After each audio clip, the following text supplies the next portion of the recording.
Welcome back to Time for Change Kitchen. I'm Danielle Bassoni. Today we are going to make New England Clamless Chowder in our Instant Pot. This is a recipe I developed when I first became plant-based, and it is still one of my favorite recipes. And it's fairly easy to make and even easier in your Instant Pot. And so to get started, first of all, we're not using clams. We're using shiitake mushrooms instead of clams. And that gives you the mouthfeel of eating clam chowder. And this is a rich, creamy, decadent stew that you're just absolutely going to love. And so we are going to add roughly 2.5 cups of chopped onion. And this was 1 large onion. And you can hear it sizzling. I had it warming up in advance. I never like to put vegetables into a cold pan.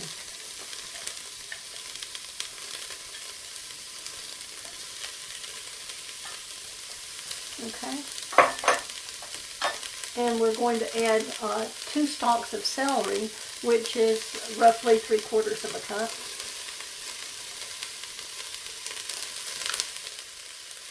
And to this, I'm adding about 3/4 of a cup of diced red peppers.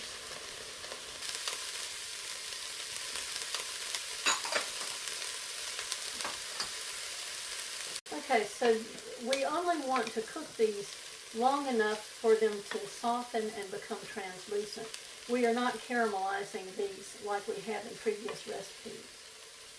And the red peppers, usually I use red bell peppers, but this isn't a good season for them, so I just bought this little bag of organic sweet peppers and used several of the red peppers from that, and that'll be just fine. They're sweet and they're delicious, and they're won't cost you an arm and a leg. In the winter time, red bell peppers are ridiculously expensive. So we're going to let that cook until it's translucent and soft, and while that's going on, we are going to strain the shiitake mushrooms. These are shiitake mushrooms that I broke into small pieces, and I covered them with water, and with boiling water, and let them sit for maybe 30 minutes. Actually, in your Instant Pot, you don't have to go through this step, but I do it just to be on the safe side, because the Instant Pot is pressurizing them in steam, so they're going to be cooked.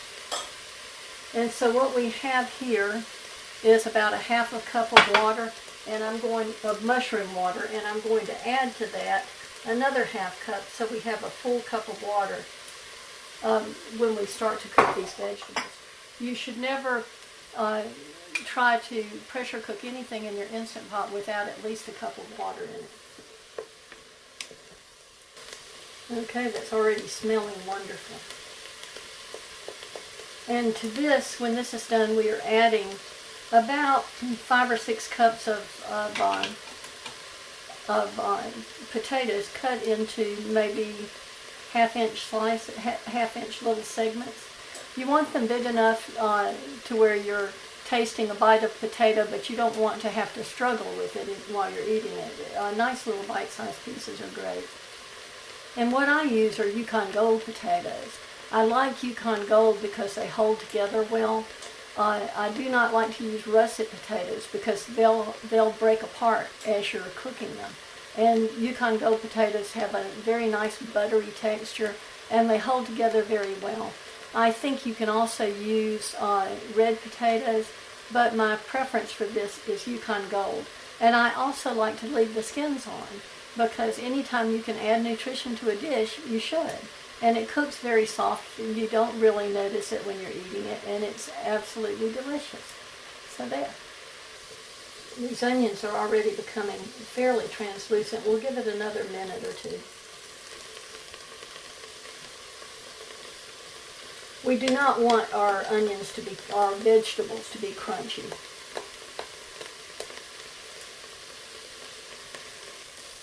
Okay, so this looks nice and soft and translucent. Of course, the peppers are not going to look translucent, but the onions and the celery are, and that's what we need. Okay, so we are going to add to this a cup of water. A cup of, it's water and the shiitake mushroom soaking water.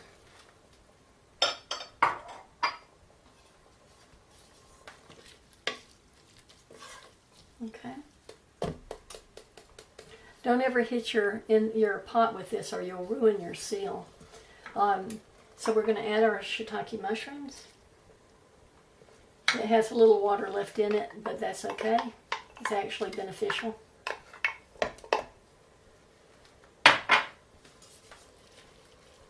And we're going to add our potatoes.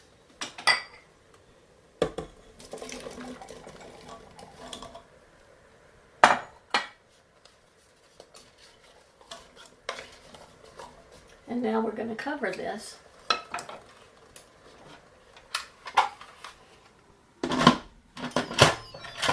And we're going to change this from saute to, where is it? Manual. Oh, here it is. Okay, so we're going to turn this off and then we're going to change it to manual. Where is it? And we are going to cook this for only 1 minute. And we're going to seal this vent so that it comes to pressure. So when this comes to pressure, this little rod will pop up and then it'll start counting down. And once it's come to pressure, we'll just release. Once it has counted down from 1 minute to 0, then we'll release the pressure and this will be ready. While this is coming to pressure, we're going to make our sauce, which is a cashew cream sauce. And this is what gives it this wonderful, thick, decadent, creamy texture. We're using 1 cup of cashew.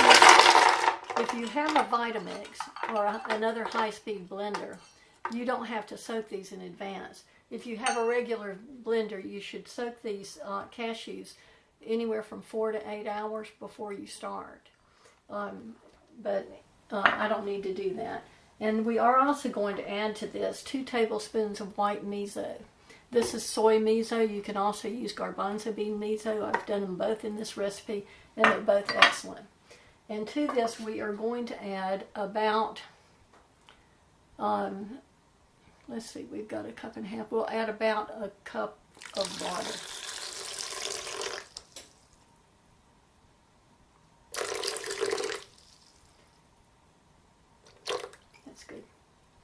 And because we're safety people concerned about our hearing, we're going to wear earplugs. I can't preach this enough. So we want to mix this to a very creamy, smooth consistency.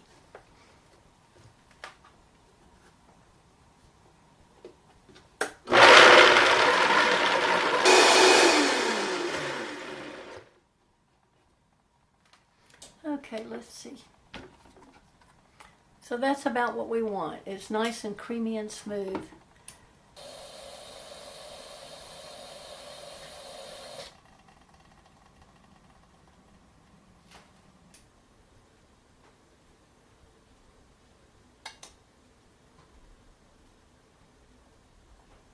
Okay, we're back. This has gone for 1 minute and now we are going to release the pressure. Don't touch that, it's hot. We're going to release the pressure. And stay away from this when you release it. You do not want to have your face or your hands over this button because it's going to let out a lot of hot steam and you could get burned. So we'll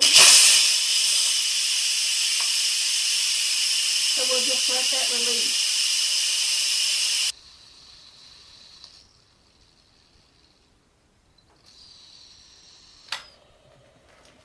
Okay, now that the pressure gauge has dropped, we know that it's safe to open this.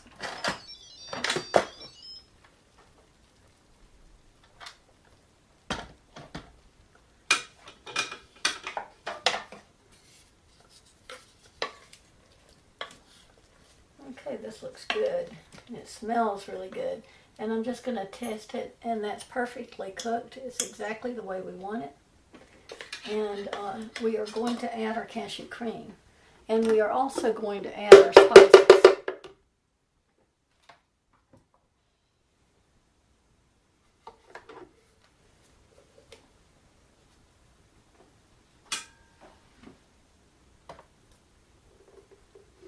See how thick and nice this cream sauce is. It's very much like a bechamel sauce. And you can use it as a bechamel sauce in all kinds of things.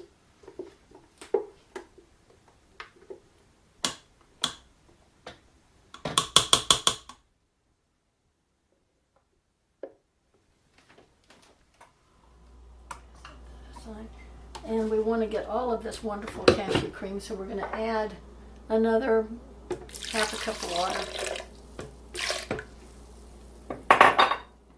And cashew cream will continue to thicken as it cooks, just like heavy whipping cream does.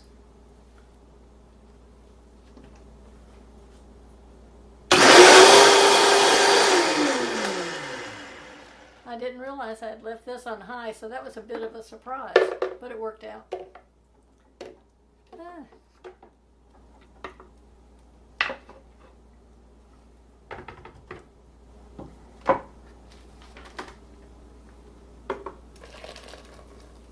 Okay, that's about as good as that's going to get, and that's great. So we're going to turn this off.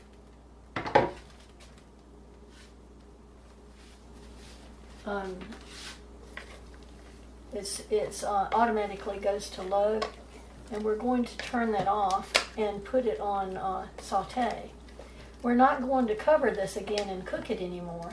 For one thing, it will grossly overcook the potatoes. Okay, and we're going to put it back on saute. It will overcook the potatoes if you cook it back, if you put the lid back on and try to put it under pressure again. But also, cashew cream is very similar to milk in that if you overheat it, it's going to curdle and separate, so you don't want to do that. And at this point, we're going to add our spices. This is an herb, thyme, and this is thyme that I harvested from my own garden, and it's not nearly as concentrated as the thyme you buy in your grocery store that's commercially prepared. And so this is very loose, and so I'm using 2 full tablespoons of thyme for this. But if I were you and I were using commercial thyme, I would start with a teaspoon and taste it and see how I liked it, and add more if you need it. And you may want to use 2 tablespoons, I don't know, but it's better to add a little at a time than regret putting it in there, because you certainly can't take it out. And we're also going to use a little bit of black pepper, not too much, but a little, maybe 1/8 of a teaspoon.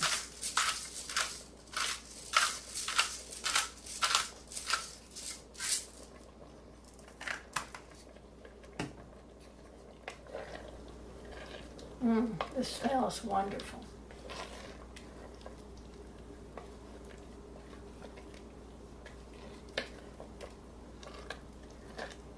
This is beautiful. I'm going to take some of this tomorrow to my veterinarian because he's trying to eat healthy, and he so far has really liked everything I've made for him. And I think it's a good idea to take care of your veterinarian because they're taking care of your beloved animals. So I like to spoil my vets. Okay, I'm going to turn this down a little bit because I do not want this cooking too fast. So we'll go to saute and pressure, adjust, and so that turns it down to low. And this is a good reason to have this nonstick liner, because whenever you're cooking with nuts or anything with sugars, this will really go a long way in preventing your food from scorching. This is a ceramic liner, and you buy it separately from your Instant Pot. And you can find a link to that on my website, timeforchangekitchen.com.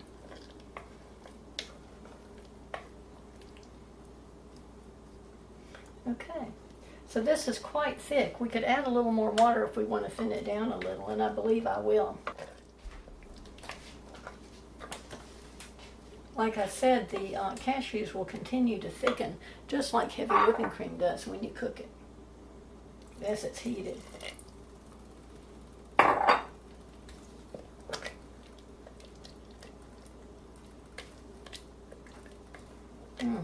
This is beautiful. You can also use vegetable stock in this instead of water, and that would be lovely. Don't use a strong one.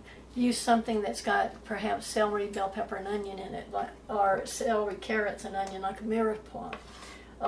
You don't want a heavy flavored stock, and I did it with water here just to show you how easily you can do it with just a few ingredients. Okay, that is beautiful, and it is ready to eat. You can salt this now if you need to add more salt to it. I won't be doing that, but you're certainly welcome to, and I would sneak up on that too. I would start with 1/4 teaspoon and then maybe a 1/2 teaspoon, but I don't think it needs any more than that. And the miso is really rather salty, and it adds another layer of flavor to this. But it's my understanding that when you have salt with miso, it doesn't affect you in the same way that regular table salt does, because it seems that the soy mitigates the damage from the salt. Dr. Michael Greger has a very good video on that on nutritionfacts.org if you're interested in finding more about that. He has a lot of good information on his site. Okay, so there you have it. Delicious New England Clamless Chowder in your Instant Pot. I'm Danielle Bassoni, serving up whole foods for whole health.